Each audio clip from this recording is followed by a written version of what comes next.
I heard them decide my fate through a door that was not fully closed.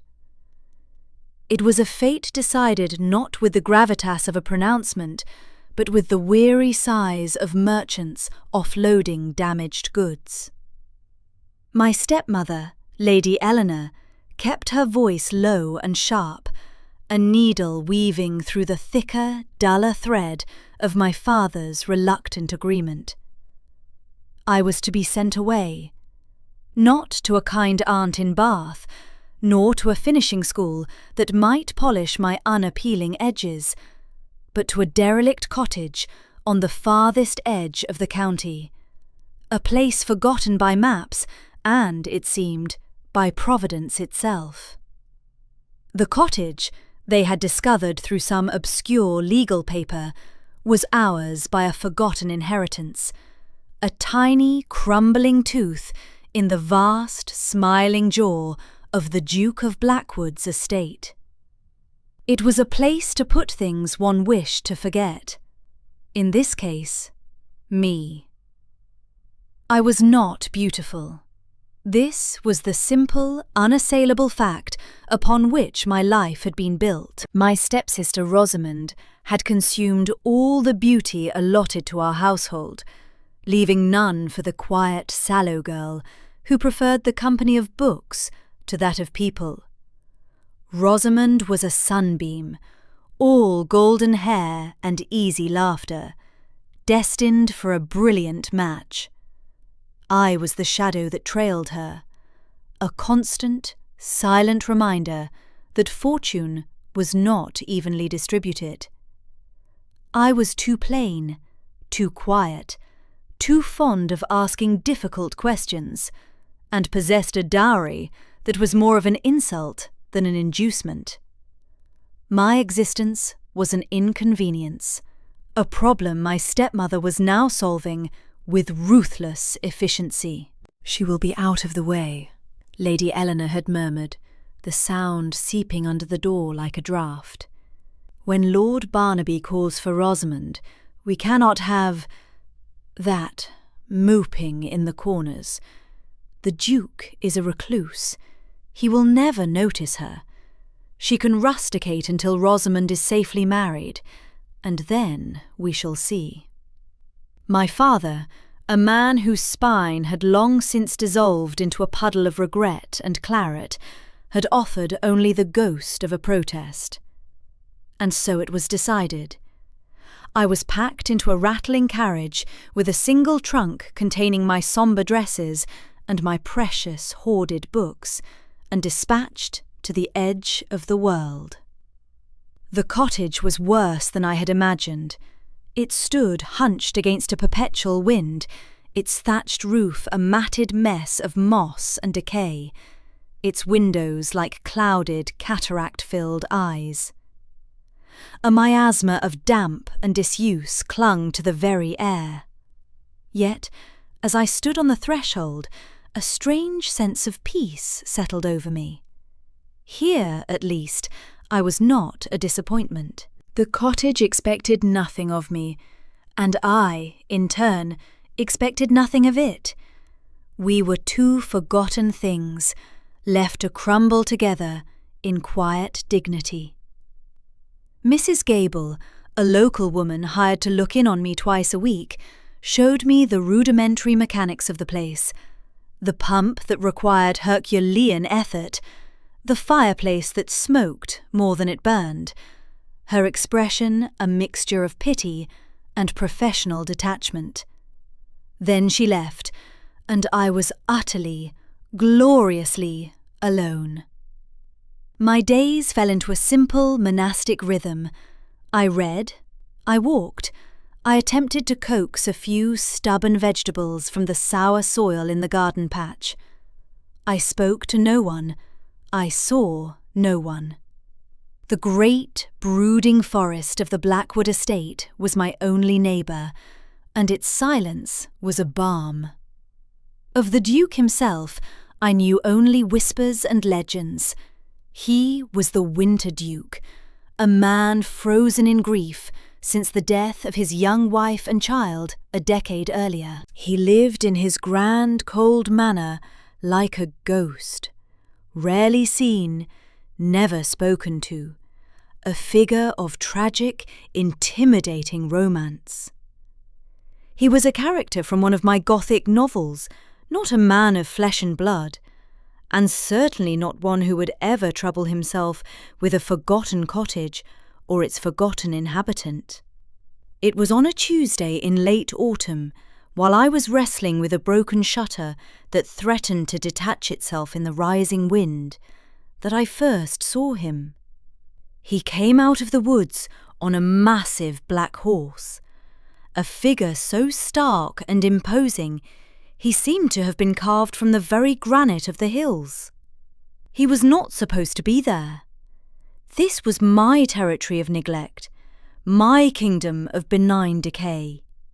He reined in his horse, his gaze sweeping over the pathetic cottage, the struggling garden, and finally, me.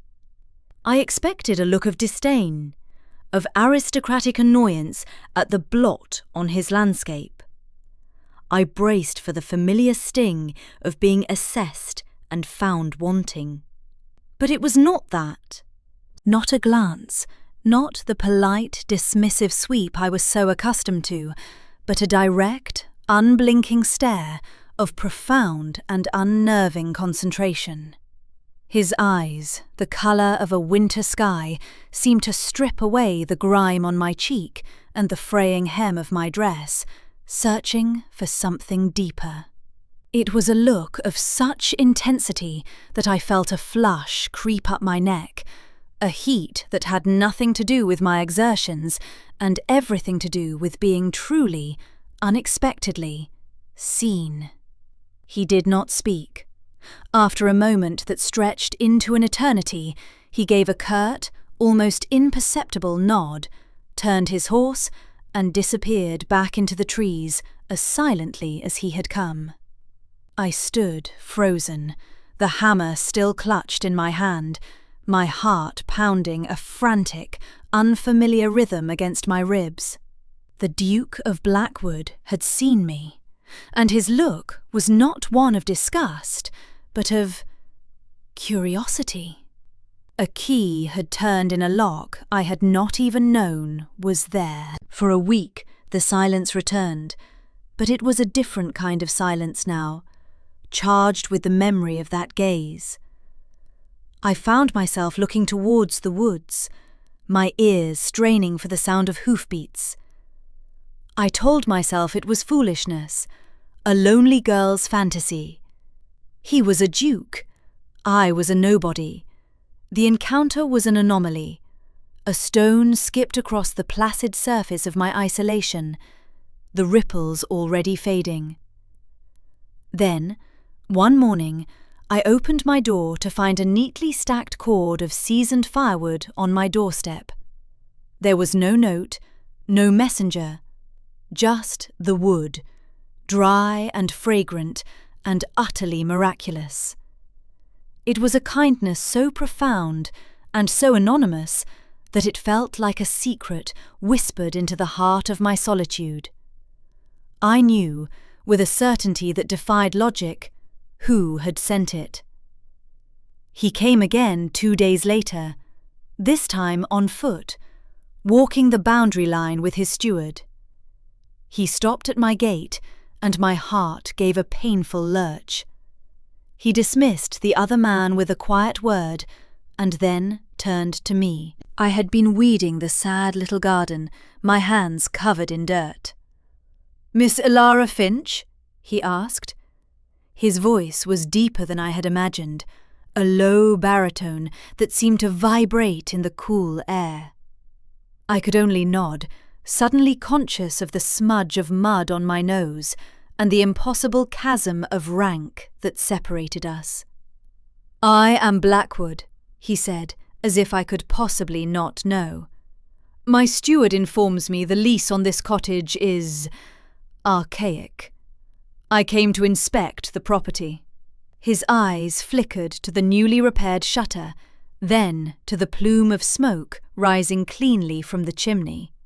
A chimney that no longer coughed and choked, thanks to the hot, dry fire the new wood provided. "You appear to be a capable tenant?" "I try to be, Your Grace," I managed, my voice a thin thread of sound. "The library at the manor is extensive," he said, the change of subject so abrupt it was almost dizzying. "It is rarely used. It seems a waste." He looked at me again with that unnerving focus. "My housekeeper, Mistress Clayton, could show you the way, should you ever find yourself in want of better reading material." He gestured vaguely at the worn copy of Seneca I had left on the bench. It was not a command, not quite an invitation, but something suspended between the two. It was an offering, as strange and unexpected as the firewood. I understood it was a test. He was offering a glimpse into his world, a world of warmth and knowledge and infinite books, and waiting to see if I was bold enough to accept. "Thank you, Your Grace," I said, finding my voice at last. "I should like that very much." A flicker of something, satisfaction perhaps, crossed his severe features. He gave another of his curt nods and was gone, leaving me trembling in the anemic sunlight. The library at Blackwood Manor was not a room. It was a cathedral dedicated to the printed word. 3 stories of books rose to a vaulted ceiling connected by spiralling iron staircases. Long slanted ribbons of light fell from arched windows, illuminating dust motes that danced like tiny golden sprites. The air smelled of leather and paper and beeswax, a scent I inhaled like the purest oxygen. The Duke was there, standing by a massive fireplace, seemingly engrossed in a folio. He looked up as I entered, chaperoned by a silent, starched Mistress Clayton. "Miss Finch," he acknowledged. "Welcome." Over the next few weeks, the library became my sanctuary. I would walk the 2 miles from my crumbling cottage to his magnificent house, my worn boots treading a path that felt increasingly like coming home. At first, he would remain at a distance, a brooding presence by the fire, leaving me to explore the shelves alone. But gradually, the space between us began to shrink. It started with a question. "That is a first edition of Gibbon," he said one afternoon, his voice startling me. I was perched on a ladder, reaching for a high volume. "His prose is magnificent, but his conclusions regarding the Antonine period are, I find, overly optimistic." And just like that, we were talking. Not about the weather or social niceties, but about the fall of Rome, about agricultural reforms in the 18th century, about the philosophical underpinnings of poetry. He spoke to me not as a duke to a commoner, not as a man to a woman, but as one mind to another. He listened to my opinions, challenged my assumptions, and sometimes, rarely, a small, slow smile would touch his lips when I made a point that surprised him. In those moments, the winter duke melted away, and I saw a glimpse of the man beneath. A man who was lonely, brilliant, and starved for a conversation that was not freighted with deference and sycophancy. The secret kindnesses continued. One chilly evening, I found a thick woolen shawl, soft as a cloud and the colour of moss, draped over the chair I always used. When I mentioned in passing my struggle to decipher a passage in Greek, a copy of the text with a modern translation appeared on the table the next day. These were not grand gestures, They were small, precise, and deeply personal. Each one a testament to the fact that he was paying attention. He was watching me, listening to me, and seeing things about me that no one else ever had. The charged moments were almost worse, more potent for their brevity. Reaching for the same book, his large, warm hand brushed against mine. A jolt of lightning in the quiet air. He pulled back as if burned, a dark flush on his high cheekbones. Another time, in a narrow aisle between shelves, I turned and found him standing directly behind me. So close, I could feel the heat radiating from his body. We stood frozen for a beat, the air thick with unspoken things, before he murmured an apology and stepped away. These were the moments that unravelled me, that filled my solitary nights with a restless, hopeful longing. The true shift, the seismic event, came on a rain-swept afternoon. We were alone in the library, a silent pact having been formed that Mistress Clayton's presence was no longer strictly necessary. The rain beat a frantic tattoo against the leaded glass. "My name is Alistair," he said suddenly, his back to me as he stared into the fire. The words fell into the quiet room with the weight of stones.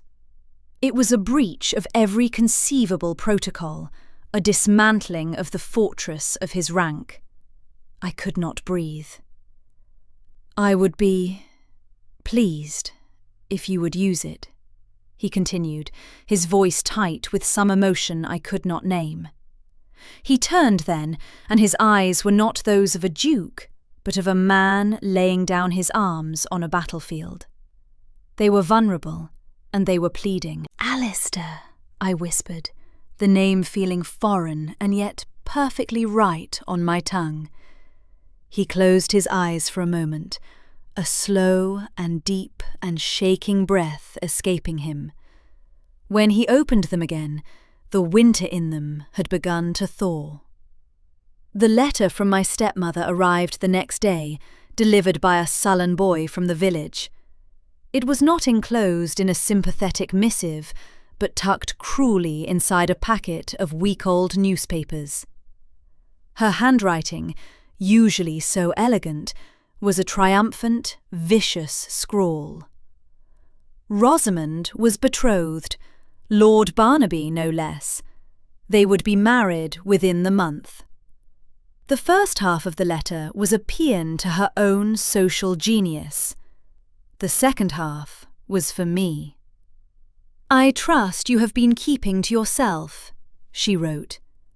"Your father and I were recently reminded of a most unfortunate and long-forgotten family debt, a rather substantial one, owed of all people to the estate of the late Duke of Blackwood.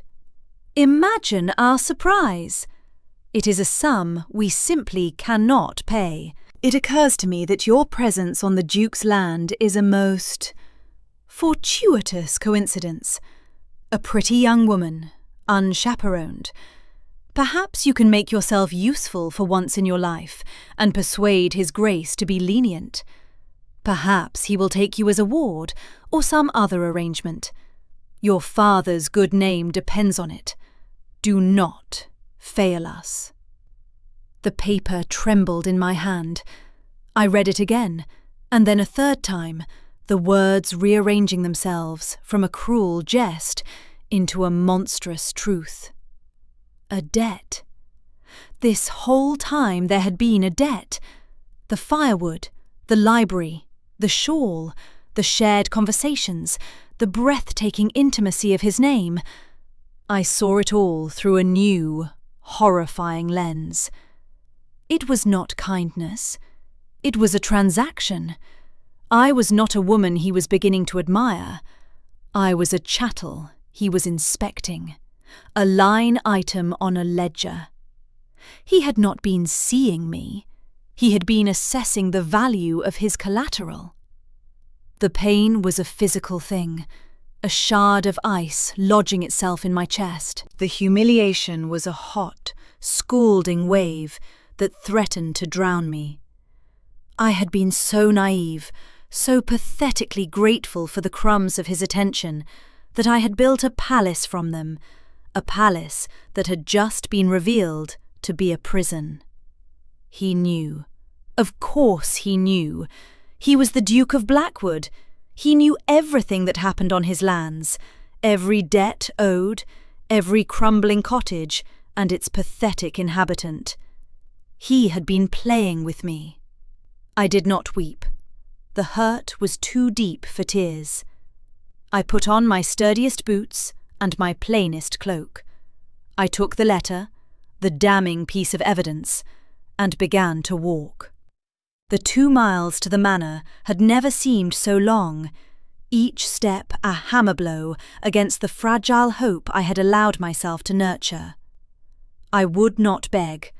I would not plead. I would confront him, return the shawl, and then I would walk away, not just from the cottage, but from the entire county. I would disappear. I did not ask for him at the door. I walked past the stunned footman and straight to the library, the geography of the house now as familiar to me as my own sorrow. He was there, as I knew he would be, standing by the window, watching the approach of a storm that mirrored the one in my own heart. "I came to say goodbye, Your Grace," I said, my voice cold and steady. I threw the moss-green shawl onto a chair. It landed in a pathetic heap. "And to thank you for the thoroughness of your inspection. You will find the property, I believe, in adequate condition." He turned from the window, and for the first time I saw confusion on his face, followed by a dawning, terrible understanding, as his eyes fell on the letter I held crushed in my fist. "Ilara," he began, taking a step toward me. "Do not," I snapped, the word sharp as a shard of glass. "Do not use my name. You have no right." I held out the letter. "My stepmother has helpfully clarified the nature of our relationship. I am a debt to be collected, a problem to be managed. Tell me, Your Grace, was I to be your ward, or was some other arrangement more to your liking?" The venom in my own voice shocked me. He flinched as if I had struck him. The colour drained from his face, leaving it stark and pale. "The debt," he said, his voice a raw whisper. "I see." He did not deny it. He did not dissemble. He simply stood there, looking at me, and his eyes held an agony that, for a confusing moment, mirrored my own. "Yes," I said, my voice breaking despite myself. "The debt. The reason for all of this." I gestured wildly around the magnificent room. "This elaborate charade. Did you find it amusing? Watching the plain little spinster fall into a flutter over a few kind words and a warm fire?" "Everything else was a catastrophe I did not plan for," he said, the words torn from him. He took another step, his hands clenched at his sides. "Yes, I knew of the debt. I learned of it the day after I first saw you at the cottage. My steward brought it to my attention as a legal curiosity, a loose end to be tied. That is all it was." "A loose end you decided to investigate personally?" I asked, my tone laced with bitter irony. "No," he said, his voice rising in passion. "A loose end I intended to dismiss until I met its subject. Ilara, I knew about the debt, but I did not know you. I did not know you read Seneca in the original Latin. I did not know you understood crop rotation better than my own estate manager. I did not know the sound of your laughter when you read a particularly witty line of poetry was a sound I would find myself waiting to hear all day. I did not know that you would walk into this library, into my life, and bring the colour back to a world that has been grey for 10 years. He was closer now, his tall frame looming over me, his face a mask of desperate sincerity. I have already acted, he said, his voice dropping to an urgent, low pitch. Weeks ago, before this letter ever arrived, I instructed my solicitor to extinguish the debt. Completely. Unconditionally. I have the papers in my study. I did it because I could not bear the thought of you being bound by anything, least of all to me, by some sordid financial obligation. I did it to set you free. My breath caught in my throat. Weeks ago, before her letter. The timeline did not fit with the narrative of cruel manipulation I had constructed. He saw the doubt, the flicker of uncertainty in my eyes, and he pressed on, his words a torrent. "You think this was a game?" he asked, his voice raw with a pain that seemed to go far beyond my accusations. "This is the first thing I have felt in a decade, Ilara. Grief was my companion, my armour. It was all I had left of her, of my wife. And then you with your quiet strength and your brilliant mind and your absolute refusal to be anything other than yourself. You walked through my defences as if they were made of mist. You have unmade me. I am terrified, and I am exhilarated, and I am, for the first time in a very long time, alive. That is the truth of it. The debt was an inconvenience. You are a revelation." He stood before me, the formidable Winter Duke, stripped of all his titles and his coldness, looking as vulnerable and as lost as I had felt only moments before. He was not confessing an attraction. He was confessing a profound, soul-altering upheaval. He had seen my intelligence, my character, my quiet resilience, and he had valued them. He had acted to protect me, to free me, even before he knew I was in danger. The ice in my chest began to crack. The monstrous narrative of betrayal and calculation crumbled, replaced by a much more terrifying, much more beautiful possibility. That his feelings were genuine. That his kindness was not a strategy, but a symptom of an affection he himself was only just beginning to understand. "You forgave the debt," I whispered, needing to hear it again, needing the fact to be an anchor in the swirling sea of my emotions. "It is done," he confirmed, his gaze intense and unwavering. "It never mattered. Only you matter." And in that moment, looking into the depths of his winter sky eyes, I believed him. The anger and hurt receded, leaving behind a fragile, trembling hope. I had come here to leave, to disappear. But looking at the man before me, the man who called himself Alistair, I realised that leaving was the last thing on earth I wanted to do. I had found something here, in this quiet library, with this quiet man. I had found a place where I was not overlooked, but seen. I had found a home. I started, but my voice failed. I simply nodded, a small, jerky movement. It was enough. The tension in his shoulders eased, and a profound relief washed over his features. He did not touch me, but the space between us was now filled, not with suspicion, but with the warm, humming promise of a new beginning. We were a unit now, facing the world together, though I did not yet realize what a world we would have to face. The invitation arrived a fortnight later, thick cream cardstock embossed with a gold crest.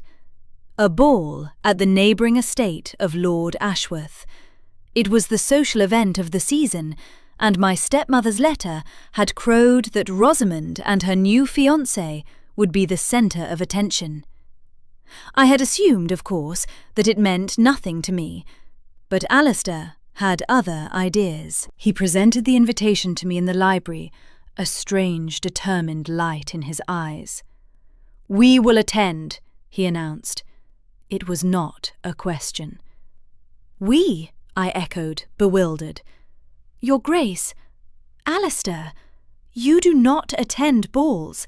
The whole county knows this, and I cannot. Look at me. I have nothing to wear. My family will be there." "Precisely," he said, a grim smile touching his lips. "It is time for certain truths to be brought into the light. As for a dress," he added, his gaze softening, "that has been attended to." He led me to a guest chamber, where a gown was laid out upon the bed. It was not the fashion plate frippery my stepmother favoured. It was a dress of deep midnight blue velvet, simple in its cut, but exquisitely made, with tiny seed pearls sewn into the neckline like a constellation of stars. It was a dress for a scholar, not a debutante. It was a dress for me. It was the most beautiful thing I had ever seen. The night of the ball, I felt like an imposter in a fairy tale. The Ashworth ballroom was a dazzling assault on the senses, a sea of silks, jewels, and brittle smiles, and at the centre of it, holding court, was my stepmother, Lady Eleanor, with my father hovering like a nervous ghost at her elbow. Rosamond stood beside her, a vision in pale pink, her hand resting on the arm of Lord Barnaby, a man whose handsome face could not quite conceal the weakness around his mouth. Then we entered. A hush fell over the room. The Duke of Blackwood, the legendary recluse, had come to a ball, and on his arm was me. The murmurs started instantly, a wave of shocked whispers. I saw my stepmother's face, her jaw tightening, her eyes narrowing in disbelief and fury. Her plan had succeeded, but in a way she could never have imagined or controlled. She had thrown me to the wolves, and I was returning, leading the pack. Alistair was a rock in the swirling tide of gawking faces. He led me to a pair of chairs set slightly apart from the main throng, a quiet eddy in the social current. "We will wait," he murmured, his hand a warm, steady presence on the small of my back. And so we did. He sat through the first dance, and the second, and the third. He politely declined every request, his gaze never leaving the room, watchful and patient as a hawk. The title that would be whispered for years afterward was being forged in that moment. The Duke sat through every dance. Finally, my stepmother could bear it no longer. Her social triumph was being upstaged by a mystery, a scandal in the making. She marched towards us, her face a mask of righteous indignation, dragging my father and a reluctant Rosamond in her wake. Lord Barnaby followed, a smug smirk on his face. "Ilara," Lady Eleanor began, her voice carrying across the suddenly silent room. "What is the meaning of this spectacle? You will come with us at once. You have embarrassed this family long enough." She reached for my arm, her fingers like talons. He only stood up once, and it was for her. For me. Alistair rose to his full, imposing height, placing himself between me and my stepmother. The simple movement was more commanding than any shout. "She will be staying with me, Lady Eleanor," he said, his voice quiet but laced with steel. "You cannot," she hissed. "She is my stepdaughter. She is a foolish, impressionable girl who has clearly thrown herself at you in some desperate, pathetic scheme. I demand you release her to my care." "A scheme?" Alistair repeated, his tone dangerously soft. "Let us speak of schemes." From his inner pocket he produced a folded legal document. "This is a copy of the notice from my solicitor, dated 6 weeks ago, formally forgiving the entirety of your late husband's debt to my family estate. A debt you were apparently relying on your stepdaughter to settle through some other arrangement. I believe those were your words." A collective gasp went through the room. My stepmother turned a ghastly shade of pale. My father looked as if he might faint. "And speaking of debts," Alistair continued, his gaze shifting to Lord Barnaby, who had begun to look distinctly unwell, "I also took the liberty of making some inquiries on behalf of Miss Finch's family. It seems Lord Barnaby here has some significant obligations of his own, to rather less patient creditors than myself." He produced a second sheaf of papers, letters, promissory notes. "His lordship is, to put it plainly, bankrupt. He was not marrying for love, or even for a dowry he must have known did not exist. He was marrying for a name, a connection to my estate, which he hoped to exploit." Lord Barnaby sputtered, his face collapsing in on itself. Rosamond stared at him, her pretty face a canvas of dawning horror, before she snatched her hand from his arm as if it were a snake. The room was in an uproar. The fall of my stepmother and her chosen son-in-law was swift, public, and absolute. But before the chaos could completely consume us, I found my own voice. I stood, my hand finding Alistair's, and looked directly at the woman who had caused me so much pain. "I am not a foolish girl, Lady Eleanor," I said, my voice clear and steady, carrying in the sudden quiet. "I am a woman who knows her own mind, and I know that I am not a pawn to be moved about your board of ambitions. My place is not with you." I then turned to Rosamond, whose eyes were filled with tears, not of self-pity, but of shame and disillusionment. "Rosamond," I said softly, "I hope you find a man who values you for your kind heart, not for a fortune you do not possess." She looked at me, a flicker of gratitude and sisterhood in her gaze that had never been there before. It was a vindication more satisfying than any revenge.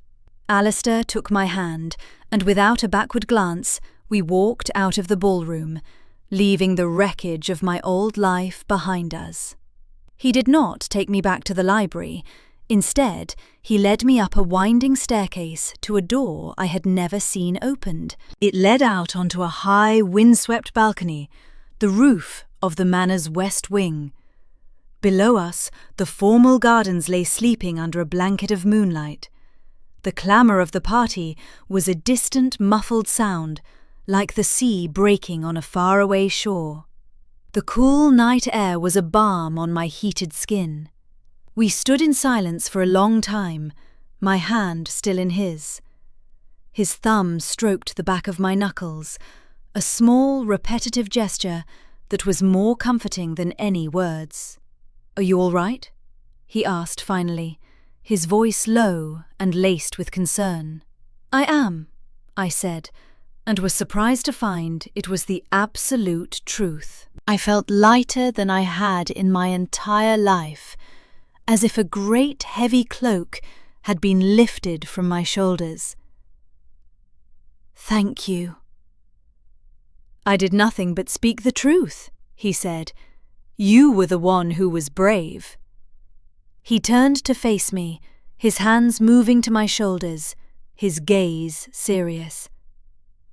"Ilara, what I said in there, about your place being with me, that was not merely a parry in a social battle. It was a statement of fact, my hope."